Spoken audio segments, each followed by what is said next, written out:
nope, it's a scary movie now. Like, here we go. Let's continue with all the antics of Deborah and her being naked. Yeah. I'm Corey. And I'm Josh. And we review Netflix movies. We rate our movies 4 different ways. In plot, Character and acting, general feeling, and overall rating. and sometimes we just like to have fun.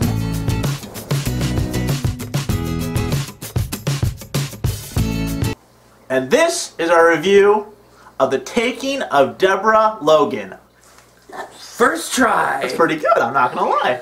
What did we think of this film?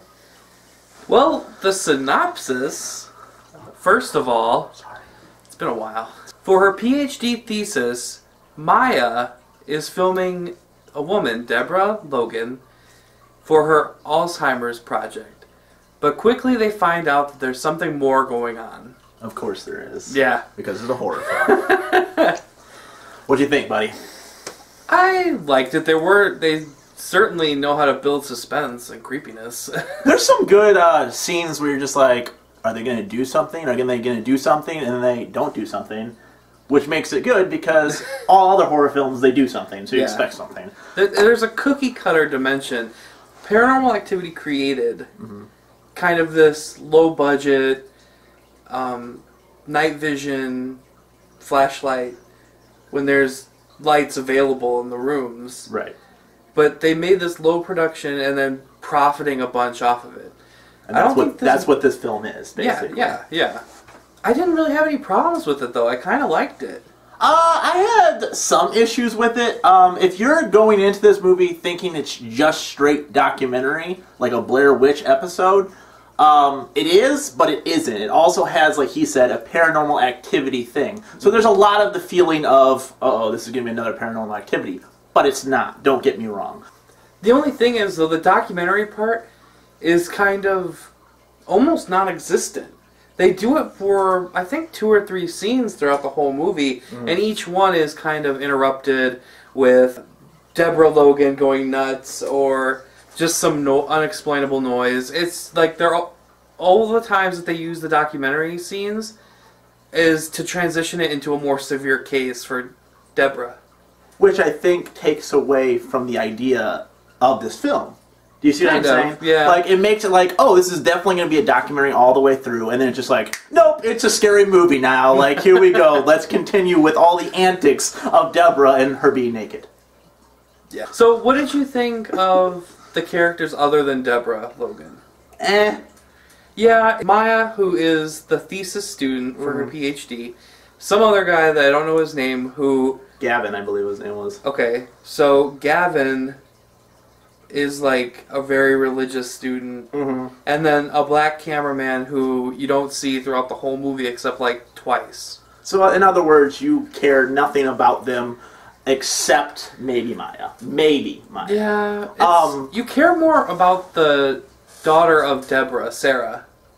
I guess. Well, it's just like she's a caregiver, she's going through all this, and... She's kind of a jerk, though. Kinda. Because she's just like, yeah, and an alcoholic, don't forget that. I felt like they wanted to grab you, like, feel bad for the old lady, but I wasn't getting it. Like, I wasn't feeling bad for her. Like, it sounds really mean to say, because she's dealing with Alzheimer's and stuff like that, but it's just like, you're not getting me. You're not pulling me in. From the start, though, she was very weird and hard to... like, get her character across. As an entertainment film, what would you say? Were you entertained? I was entertained. You were? There were parts where I was telling you about this in the movie where it's hard to make me, like, jump because I've seen so many scary movies and I've seen so many, like, just jump scares. Right. So, to the point where you could be like, okay, the camera's panning around, it's gonna go like this a couple times and then boom, jump scare. Right. But I was, like, there were parts where you saw me jump. Yeah. As for me, I did get overwhelmed in some parts. Now, I wasn't overwhelmed because I was worried about the characters. I was more overwhelmed in the effect of, what are they going to do?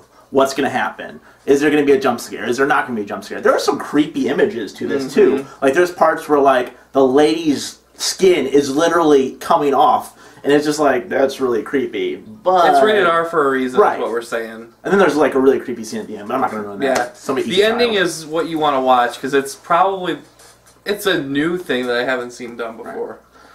I think that if you've seen horror films, like your whole life, you're a horror fan, you may not love this movie. My wife is a huge horror fan, and she got bored of it. So I guess it just depends on what you really like in horror. Absolutely. I mean, it's with that with everything, though. Yeah. It's just with...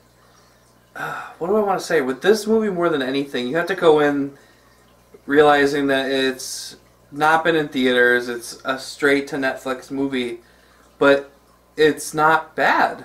Right, it's not terrible. It doesn't look like an independent film. No. It looks like it was produced and edited by somebody professional. Oh yeah, it's shot beautifully. What would you give this movie? What would you rate it? What would you say all together? Out of like 5? Yeah, we're gonna stick with 5. I'd give it a 4. 4? Okay. Because it was above average in effects and editing, and even the actors. Like, Harris was really good. His character was really... He acted really well. He's probably the only one that I really cared about, too. Yeah. Honestly. But we all knew from the beginning, Harris, that you were a part of it. Yeah. Spoilers! Whoops. Yeah. We all knew from the beginning.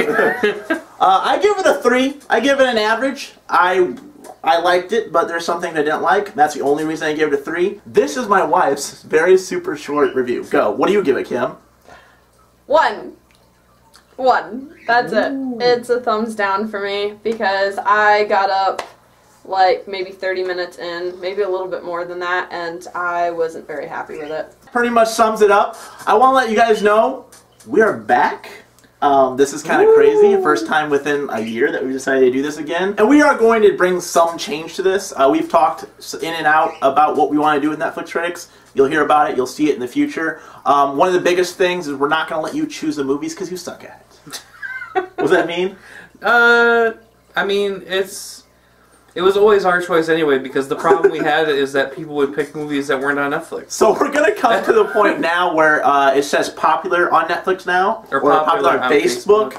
We're going to choose from those movies, or if there's movies that came out that month, we're going to bring the newer movies instead of just like movies that are on. So because we were doing a lot of the old ones, and I don't think that a lot of people our age don't really like the old ones. Yeah. Which kind of is bad, because those are the ones that built these genres. Right. But whatever. But we're going to go with newer now, so if that helps. Yeah. Anyway. So, we're not going to be hipsters anymore. what's wrong with hipsters? Nothing.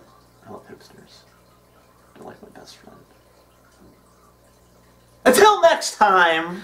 We'll see you later, guys. Bye. Bye.